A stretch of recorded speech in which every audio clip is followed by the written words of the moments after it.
аксияи ҷумҳуриявӣ албоми эстафета таҳти унвони 30 соли созандагӣ бо пешвои муаззами миллат бахшида ба 30-солагии иҷросиyaи 16-уми шӯрои олии ҷумҳурии тоҷикистон аз ноҳияи ба номи Мир Саиди Али Ҳамадонӣ ба ноҳияи Фархор расид. дар даромадгоҳи ноҳия раиси ноҳияи Фархор албоми эстафетаро қабул карда ба ин муносибат дар ноҳия чорабиниҳо шурӯъ гардиданд.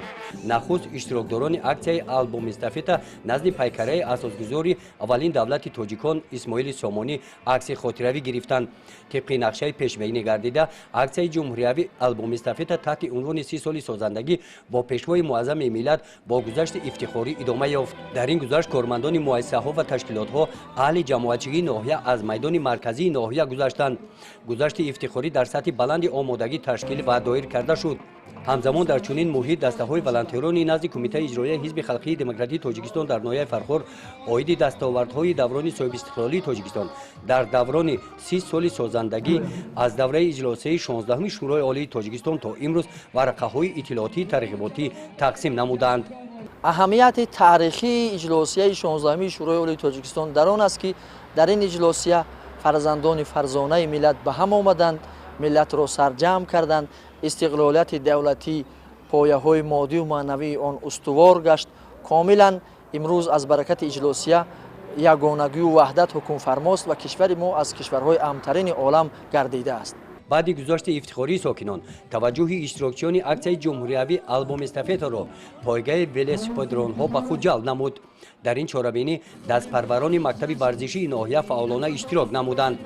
ғолибони сабқати велосипедронҳо аз ҷониби иштирокдорони аксия бо мукофотҳои пулӣ ва молӣ қадр карда шуданд.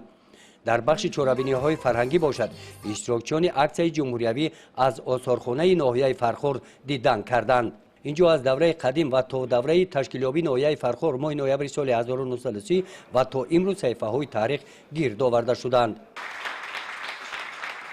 дар доираи аксияи ҷумҳуриявӣ албоми эстафета таҳти унвони 30 соли созанда бо пешвои муаззами миллат ҳамоиши сиёсӣ бошад дар толори маҷлисгоҳи мақомоти иҷроияи ҳокимияти давлатии ноҳия баргузор карда шуд. ҷамъомад бо сухани ифтитоҳии раиси кумитаи иҷроияи ҳизби халқии демократии тоҷикистон дар ноҳияи Фархор Муҳаммад Вализода шурӯъ гардид. сипас вакили маҷлиси намояндагони маҷлиси олии ҷумҳурии тоҷикистон ва намояндаи кумитаи иҷроияи ҳизби халқии демократии тоҷикистон дар вилояти Хатлон дар мавзӯи 30 соли созандагӣ бо пешвои муаззами миллат бахшида ба 30-солагии иҷлосияи таърихии 16-уми шӯрои олии ҷумҳурии тоҷикистон бо маъруза баромад карданд. қисмати ҷамъбастии чорабинӣ бо гусели гарми меҳмонон анҷом ёфт. гузориши хоҷа Аназриев, Худойназар Зуҳуров аз ноҳияи Фархор барои барномаи иттилоотии Навид.